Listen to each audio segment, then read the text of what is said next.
ನಾಳೆ ಗುರುವಾರ ಅತ್ಯಂತ ಪವಿತ್ರವಾದ ಚೈತ್ರ ಮಾಸದ ಹುಣ್ಣಿಮೆಯನ್ನು ಆಚರಿಸಲಾಗುತ್ತದೆ.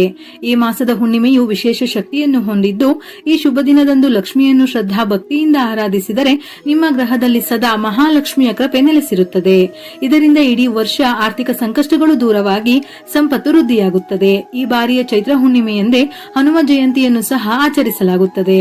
ಇಂತಹ ಮಹತ್ವದ ದಿನದಂದು ಶಾಸ್ತ್ರೋಕ್ತವಾಗಿ ಕೆಲವು ಧಾರ್ಮಿಕ ವಿಧಿಗಳನ್ನು ಪಾಲಿಸಿದರೆ ಅಖಂಡ ಕುಬೇರ ಯೋಗವು ನಿಮ್ಮದಾಗಲಿದೆ. ಚೈತ್ರ ಹುಣ್ಣಿಮೆಯ ತಿಥಿ ಸಮಯ ಏಪ್ರಿಲ್ 1 ಬೆಳಿಗ್ಗೆ 7:06 ಪ್ರಾರಂಭವಾಗಿ ಏಪ್ರಿಲ್ 2 ಬೆಳಿಗ್ಗೆ 7:41 ಮುಕ್ತಾಯವಾಗುತ್ತದೆ. ಸಾಮಾನ್ಯ ದಿನದಲ್ಲಿ ಮಾಡುವ ಪೂಜೆ ಪುನಸ್ಕಾರಗಳನ್ನು ನೀವು ಹುಣ್ಣಿಮೆ ದಿನ ಮಾಡಿದರೆ ದುಪ್ಪಟ್ಟು ಪುಣ್ಯ ಫಲ ಲಭಿಸುತ್ತದೆ. ಇಂತಹ ಅದ್ಭುತ ಸಮಯದಲ್ಲಿ ಲಕ್ಷ್ಮೀ ನಾರಾಯಣರನ್ನು ಪೂಜಿಸುವುದು ಬಹಳ ಶ್ರೇಷ್ಠ. ವಿಷ್ಣು ಸಮೇತ ತಾಯಿ ಲಕ್ಷ್ಮಿಯನ್ನು ಹಾಗೂ ಹನುಮನನ್ನು ಪೂಜಿಸಿ ಆರಾಧಿಸಿದರೆ ಕೋಟಿ ಜನ್ಮಗಳ ಫಲವು ಪ್ರಾಪ್ತಿಯಾಗುತ್ತದೆ. ಈ ದಿನದಂದು ಮಾಡಿದ ಪೂಜೆ ಪುನಸ್ಕಾರದ ಫಲವು 100 ಪಟ್ಟು ಜಾಸ್ತಿಯಾಗುತ್ತದೆ. ಮನೆಗೆ ದೇವರ ರಕ್ಷಣೆಯ ಜೊತೆ ಅಷ್ಟೈಶ್ವರ್ಯ ಪ್ರಾಪ್ತಿಯಾಗುತ್ತದೆ. ಹುಣ್ಣಿಮೆಯ ದಿನ ತಪ್ಪದೆ ಮನೆಯಲ್ಲಿ ಎಲ್ಲರೂ ಪೂಜೆಯನ್ನು ಮಾಡಬೇಕು. ಈ ದಿನ ಮಾಡುವ ಪೂಜೆಗಳಿಂದ ದುಪ್ಪಟ್ಟು ಪುಣ್ಯ ಫಲ ಸಿಗುತ್ತದೆ. ವಿಶೇಷವಾಗಿ ಚೈತ್ರ ಹುಣ್ಣಿಮೆಯಂದು ವಿಷ್ಣು ಸಮೇತ ತಾಯಿ ಲಕ್ಷ್ಮಿ, ಹನುಮಂತ, ಚಂದ್ರದೇವರನ್ನು ಪೂಜಿಸಬೇಕು. ಈ ದಿನ ವಿಷ್ಣುವಿನ ಸ್ವರೂಪವಾದ ವೆಂಕಟೇಶ್ವರನನ್ನು ಪೂಜಿಸಿದರೂ ಬಹಳ ಒಳ್ಳೆಯದು. ಹುಣ್ಣಿಮೆಯ ದಿನ ದಾತುರ ಮರವನ್ನು ಮುಟ್ಟಿದರೂ ಎಲ್ಲಾ ದರಿದ್ರಗಳು ತಕ್ಷಣವೇ ತೊಲಗುತ್ತದೆಯಂತೆ. ನಿಮ್ಮ ತಲೆಮಾರುಗಳಿಗೆ ಅಕ್ಷಯ ಸಂಪತ್ತು ದೊರೆಯುತ್ತದೆ.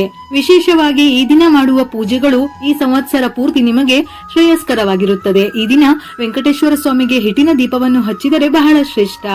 ಇದರ ಜೊತೆಯಲ್ಲಿ ಹುಣ್ಣಿಮೆಯು ವಿಷ್ಣುವಿಗೆ ಬಹಳ ಪ್ರಿಯವಾದ ದಿನ. ಹುಣ್ಣಿಮೆಯ ಆರಾಧನೆಯನ್ನು ವಿಷ್ಣು ಸಮೇತ ತಾಯಿ ಲಕ್ಷ್ಮೀ ದೇವಿಗೆ ಸಮರ್ಪಿಸಲಾಗಿದೆ. ಈ ದಿನ ವಿಷ್ಣುವಿನ ಅವತಾರವಾದ ಸತ್ಯನಾರಾಯಣ ಸ್ವಾಮಿಯನ್ನು ಆರಾಧಿಸುತ್ತಾರೆ. ಹಾಗಾಗಿ ಸತ್ಯನಾರಾಯಣ ಪೂಜೆ ಮಾಡಲು ಹುಣ್ಣಿಮೆ ತುಂಬಾ ಪ್ರಶಸ್ತವಾದ ದಿನ. ಹುಣ್ಣಿಮೆಯ ಲಕ್ಷ್ಮೀ ಪೂಜೆಯು ಬಹಳ ಶಕ್ತಿಯುತವಾಗಿದ್ದು, ಈ ದಿನ ಲಕ್ಷ್ಮಿಯನ್ನು ಪೂಜಿಸಿದರೆ ಸಕಲವೂ ಪ್ರಾಪ್ತಿಯಾಗಿ ಮನೆಯಲ್ಲಿ ಹಣದ ಕೊರತೆ ಎದುರಾಗುವುದಿಲ್ಲ ಎಂದು ಹೇಳುತ್ತಾರೆ. ಈ ದಿನ ಸ್ನಾನದ ನೀರಿಗೆ ತುಳಸಿ ದಳವನ್ನು ಸೇರಿಸಿ ಸ್ನಾನ ಮಾಡಿದರೆ ಲಕ್ಷ್ಮೀ ದೇವಿ ಸಂತುಷ್ಟಳಾಗುತ್ತಾಳೆ. ಪಂಚಾಮೃತವನ್ನು ತಯಾರಿಸಿ ತುಳಸಿ ಎಲೆಯನ್ನು ಪಂಚಾಮೃತದಲ್ಲಿ ಸೇರಿಸಿ ಸತ್ಯನಾರಾಯಣನಿಗೆ ಅರ್ಪಿಸಬೇಕು. ವಿಷ್ಣುವಿಗೆ ಏನನ್ನು ಅರ್ಪಿಸದೇ ಇದ್ದರೂ ತುಳಸಿ ದಳವನ್ನು ಅರ್ಪಿಸಿದರೂ ವಿಷ್ಣು ಸಂತೃಪ್ತನಾಗುತ್ತಾನೆ. ಸತ್ಯನಾರಾಯಣ ಪೂಜೆ ವ್ರತದ ಕಥೆಯನ್ನು ತಪ್ಪದೆ ಕೇಳಬೇಕು ಅಥವಾ ಓದಬೇಕು.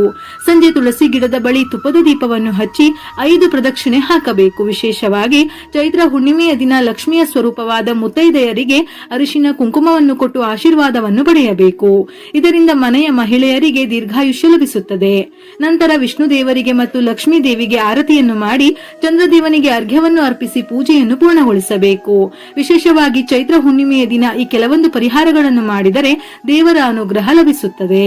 ಸ್ವಸ್ತಿಕ್ ಚಿಹ್ನೆಯು ಗಣೇಶ ಮತ್ತು ಲಕ್ಷ್ಮೀ ದೇವಿಗೆ ಸಂಬಂಧಪಟ್ಟಿರುವುದರಿಂದ ಪ್ರತಿಯೊಬ್ಬರೂ ಮನೆಯ ಬಾಗಿಲಿನ ಮುಂದೆ ಸ್ವಸ್ತಿಕ್ ಚಿಹ್ನೆಯನ್ನು ಅರಿಶಿನದಿಂದ ಬರೆಯಬೇಕು. ಮನೆಯ ಮುಂದೆ ಸ್ವಸ್ತಿಕ್ ಚಿಹ್ನೆ ಇದ್ದರೆ ತ್ರಿಮೂರ್ತಿಗಳ ಆಶೀರ್ವಾದ ಇರುತ್ತದೆ. ಮನೆಗೆ ಯಾವುದೇ ರೀತಿಯ ನಕಾರಾತ್ಮಕ ಶಕ್ತಿಗಳು ಪ್ರವೇಶಿಸುವುದಿಲ್ಲ.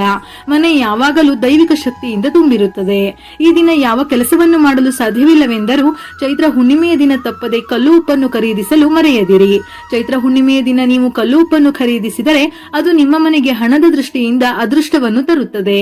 ಅಷ್ಟೇ ಐಶ್ವರ್ಯ ನಿಮ್ಮ ಮನೆಗೆ ಬರುತ್ತದೆ.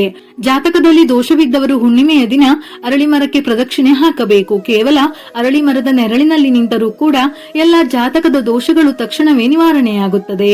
ಶಕ್ತಿಶಾಲಿ ಚೈತ್ರ ಹುಣ್ಣಿಮೆಯ ದಿನ ಲಕ್ಷ್ಮೀ ದೇವಿಯು ಮನೆಗೆ ಬರುತ್ತಾಳೆ ಎನ್ನುವ ನಂಬಿಕೆ ಇದೆ. ಹಾಗಾಗಿ ಮನೆಯ ಹೊಸ್ತಿಲಿಗೂ ಕೂಡ ಅರಿಶಿನವನ್ನು ಹಚ್ಚಬೇಕು. ಮನೆಯ ಮುಂದೆ ಅಷ್ಟದಳ ರಂಗೋಲಿಯನ್ನು ಹಾಕಬೇಕು.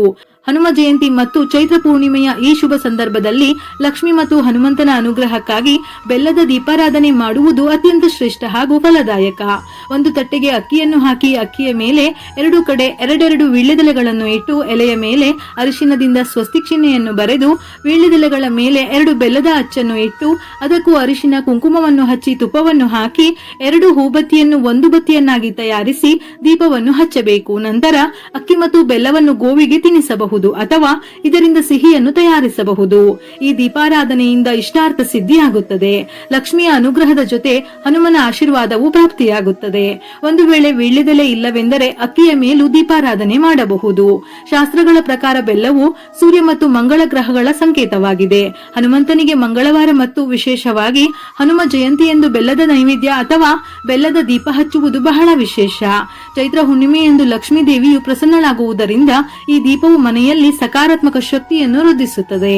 ಲಕ್ಷ್ಮಿಯ ಕೃಪೆಯಿಂದ ಮನೆಯಲ್ಲಿರುವ ಹಣಕಾಸಿನ ತೊಂದರೆಗಳು ನೀಗಿ ಸಂಪತ್ತು ವೃದ್ಧಿಯಾಗುತ್ತದೆ. ಹನುಮಂತನ ಅನುಗ್ರಹದಿಂದ ಮನಸ್ಸಿನ ಭಯ ದೂರವಾಗಿ ಕಾರ್ಯಕ್ಷೇತ್ರದಲ್ಲಿ ಜಯ ಸಿಗುತ್ತದೆ. ಮನೆಯಲ್ಲಿರುವ ದೃಷ್ಟಿ ದೋಷ ಅಥವಾ ಕೆಟ್ಟ ಶಕ್ತಿಗಳ ಪ್ರಭಾವ ಕಡಿಮೆಯಾಗುತ್ತದೆ. ಜಾತಕದಲ್ಲಿ ಮಂಗಳ ಗ್ರಹದ ದೋಷವಿದ್ದರೆ ಬೆಲ್ಲದ ದೀಪ ಹಚ್ಚುವುದರಿಂದ ಅದರ ತೀವ್ರತೆ ಕಡಿಮೆಯಾಗುತ್ತದೆ.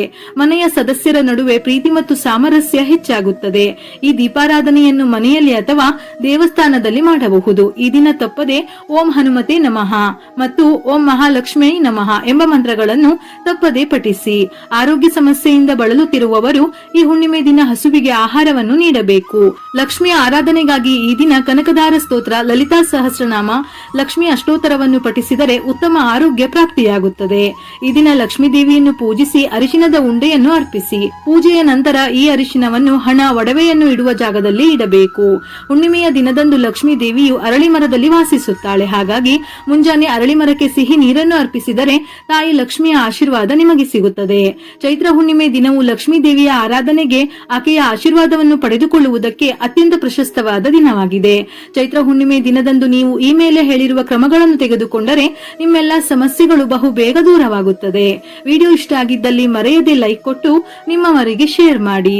ಇದೇ ರೀತಿಯ ಮನಮುಟ್ಟುವ ಉಪಯುಕ್ತ ಮಾಹಿತಿಗಳಿಗಾಗಿ ಮತ್ತೆ ಭೇಟಿಯಾಗೋಣ.